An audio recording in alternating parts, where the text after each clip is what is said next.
صلی اللہ علیہ وسلم نے جنگ احد کے دن فرمایا، میں نے خواب میں دیکھا ہے کہ گویا میں مضبوط زرہ پہنے ہوئے ہوں اور ایک گائے دیکھی ہے جو ذبح کی جا رہی ہے۔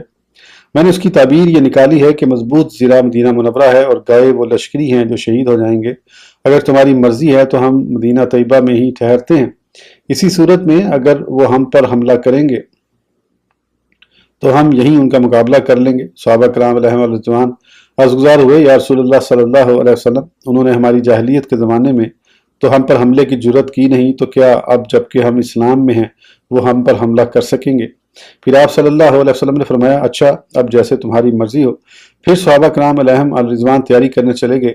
اتنے میں نبی کریم صلی اللہ علیہ وسلم نے آلات حرب زیب تن فرما لیے۔ یہ دیکھ کر صحابہ کرام علیہم الرضوان کہنے لگے، ہمیں زیبا نہیں کہ آپ صلی اللہ علیہ وسلم کی رائے کا خلاف کریں۔ چنانچہ سبھی حاضر ہو کر کہنے لگے، یا رسول اللہ صلی اللہ علیہ وسلم، جیسے